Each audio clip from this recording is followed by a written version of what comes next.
அகண்டம். எல்லையற்ற விழிப்பு நிலைக்கு உங்களை வரவேற்கிறோம். வணக்கம். நீங்க டாக்டர் கிட்ட போறீங்க, எல்லா டெஸ்டும் எடுக்கறீங்க, ரிப்போர்ட்ல எல்லாமே நார்மல்னு வருது. ஆனா உங்களுக்குள்ள மட்டும் ஒரு சோர்வு, ஒரு டயர்ட்னஸ் இருந்துகிட்டே இருக்கு. ஏன் இப்படி இருக்குன்னு என்னைக்காவது யோசிச்சு பாத்திருக்கீங்களா? இன்னைக்கு நாம ஆரோக்கியத்தை பத்தி ஒரு புது கோணத்துல பார்க்க போறோம். வெறும் நோய் இல்லங்கறத தாண்டி உண்மையான ஆரோக்கியம்னா என்ன? வாங்க அத பத்தி ஆழமா தெரிஞ்சுக்கலாம். பொதுவா ஆரோக்கியம்னா என்னன்னு கேட்டா உடம்புல வியாதி இல்லாம இருக்கிறதுதான்னு நாம நினைப்போம். ஆனா அது மட்டும்தான் ஆரோக்கியமா? நம்ம மனசு எப்படி இருக்கு, நம்ம உணர்ச்சிகள் எப்படி இருக்கு, இதெல்லாம் கணக்கிலேயே வராதா? இந்த சின்ன வட்டத்தை விட்டு வெளியே வந்து ஒரு முழுமையான ஆரோக்கியத்தை எப்படி அடையறதுன்னு தான் நாம இப்ப பார்க்க போறோம். சரி, நம்மளோட இந்த தேடல்ல மொத்தம் 5 விஷயங்களை பத்தி பேச போறோம்.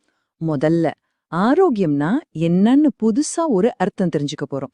அப்புறம் நோய்களோட ஆணிவேர் எங்க இருக்குன்னு பார்த்து உண்மையான குணமடைதலுக்கான பாதையை கண்டுபிடிப்போம்.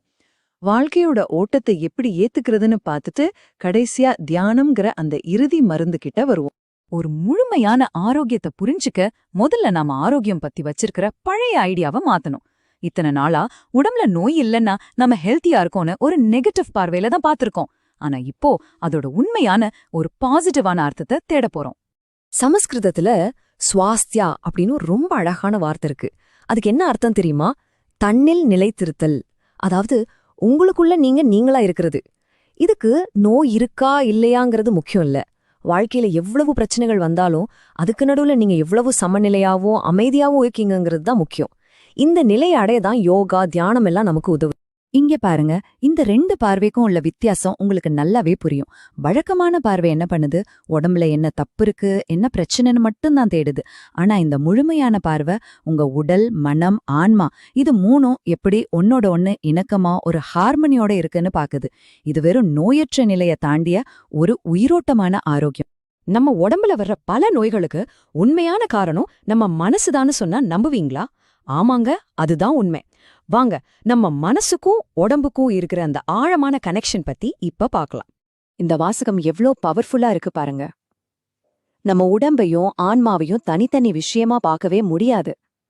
மனசுல ஏற்படுற ஒவ்வொரு சின்ன சலனமோ ஒவ்வொரு காயமோ நம்ம உடம்புல ஒரு நோயா வெளிப்படுது. நம்ம உடல் வெறும் ஒரு மிஷின் இல்ல, அது நம்ம ஆன்மாவோட வெளிப்பாடு. உங்களுக்கு ஒரு விஷயம் தெரியுமா?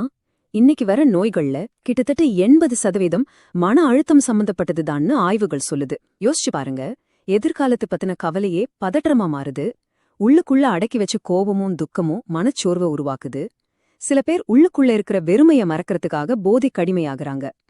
இதெல்லாம் மனசோட பிரச்சனைகள் தான். ஆனா அதோட பாதிப்பை நம்ம உடம்பு நோய்களை அனுபவிக்குது.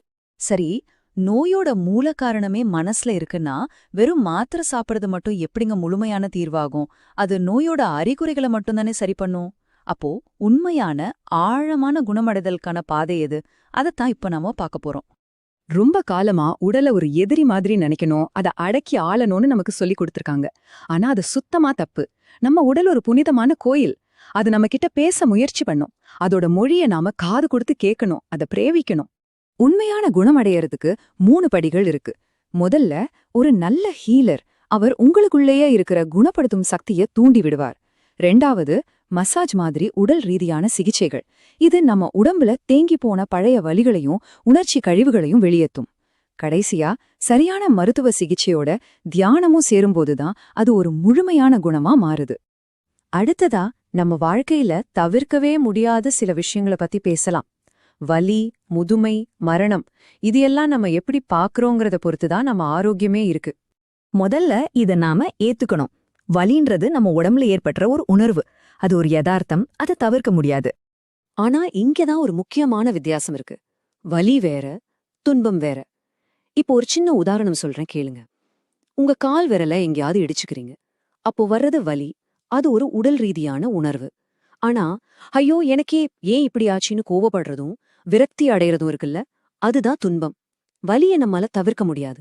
ஆனா துன்பம்ங்கிறது நம்ம மனநிலையிலிருந்து தான் வருது. அந்த மனநிலையை நம்மால நிச்சயமா மாத்த முடியும். நம்ம வாழ்க்கையோட ஒவ்வொரு கட்டத்தையும் ஒரு கொண்டாட்டமா பார்க்க கத்துக்கணும். இளமைங்கிறது வேகம், ஆற்றல் நிறைஞ்ச காலம். முதுமைங்கிறது ஒரு தளர்ச்சி இல்ல, அது அனுபவத்தால வர்ற ஞானத்தோட காலம். அதே மாதிரி மரணம் ஒரு முடிவில்ல, அது இந்த வாழ்க்கை பயணத்தோட உச்சக்கட்ட கொண்டாட்டம். இப்போ நம்ம பயணத்தோட கடைசி மற்றும் மிக முக்கியமான பகுதிக்கு வந்திருக்கோம். முழுமையான ஆரோக்கியத்தை அடையறதுக்கு இருக்கிற மிக சக்தி வாய்ந்த கருவி தியானம்தான். ஐயோ, தியானம்லாம் கஷ்டம், என்னால அமைதியா உட்கார முடியாதுன்னு நீங்க நினைக்கலாம். ஆனா தியானம்னா மனச காலி பண்றது இல்ல. எந்த விதமான தீர்ப்பும் சொல்லாம இப்போ இந்த நிமிஷத்துல என்ன நடக்குதோ அதுல கவனம் செலுத்துறது தான் தியானம். இதை யார் வேணாலும் பண்ணலாம். இந்த வாசகம் எவ்ளோ அருமையா இருக்கு பாருங்க. நீங்க வயிறு குலுங்க சிரிக்கும்போது யோசிச்சு பார்த்திருக்கீங்களா?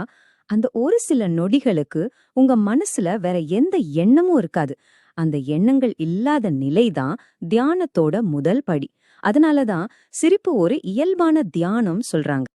எல்லா விஷயத்தையும் ரொம்ப சீரியஸா எடுத்துக்கிறதே ஒரு விதமான நோய் மாதிரி தான். வாழ்க்கைய ஒரு விளையாட்டா, ஒரு லீலையா பார்க்க ஆரம்பிக்கும் போது ஒரு வித லேசான தன்மை நமக்குள்ள வரும். அந்த விளையாட்டு மனப்பான்மை தான் உண்மையான ஆரோக்கியத்தோட அடையாளம். இந்த கடைசி ஸ்லைடு தான் நம்ம முழு பயணத்தோட சாராம்சம். மருந்து உங்க உடம்புல இருக்கிற நோயை குணப்படுத்தும். அது பெரும்பாலும் ஒரு தற்காலிகமான தீர்வு தான்.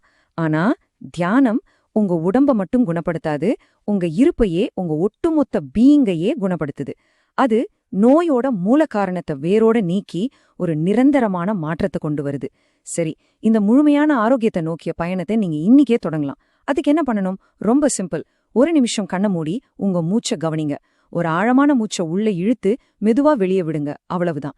இந்த ஒரு சின்ன பழக்கம் உங்க வாழ்க்கையில பெரிய மாற்றங்களை உருவாக்கும். இந்த மாதிரி இன்னும் நிறைய விஷயங்களை தெரிஞ்சுக்க அகண்டம் யூடியூப் சேனலுக்கு சப்ஸ்கிரைப் பண்ணுங்க. இந்த விளக்க பதிவுக்கு ஒரு லைக் போடுங்க. உங்க கருத்துக்களை மறக்காம கமெண்ட்ல சொல்லுங்க. நன்றி.